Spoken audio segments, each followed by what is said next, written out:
we're going to talk about operations on fractions. We're going to simplify, raise to a power, multiply, divide, and add and subtract.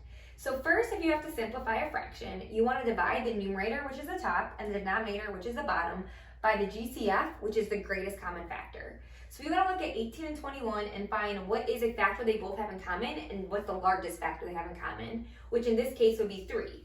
So we're going to divide the top and the bottom, numerator and denominator, by 3. And so our simplified fraction would be 6 over 7.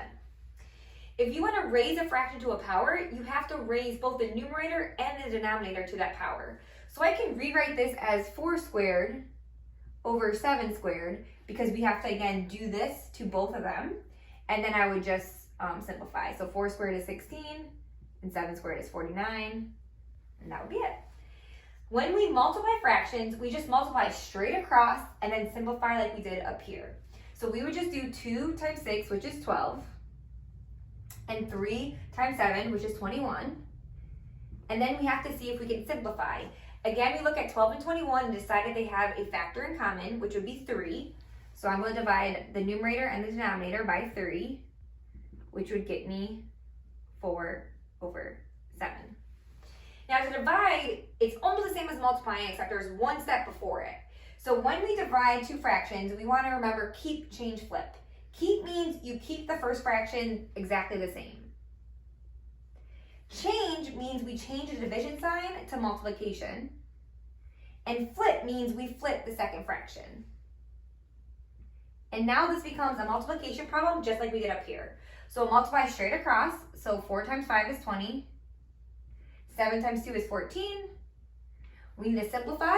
The greatest common factor of 20 and 14 is 2. So when I divide it by 2, my simplified fraction would be 10 over 7. And then finally, adding and subtracting. With this, you actually have to find the least common denominator first, because in order to add or subtract, the denominators have to be exactly the same. So I'm going to look at 6 and 9.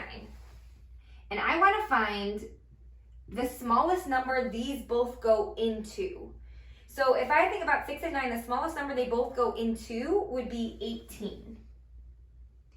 Once we find that, we want to multiply each fraction by whatever it's missing to be the LCD.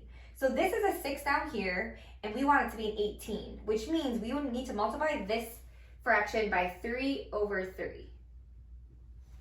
Now this down here is a 9, and we want it to be an 18, so it's missing a 2, so we have to multiply this side by 2 over 2. So once we do that, this would be 15 over 18, and this would be 2 over 18.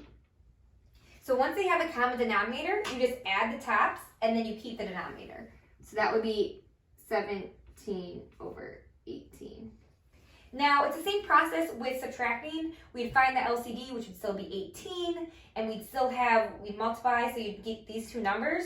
The only difference for this one would be, we have 15 over 18 minus 2 over 18.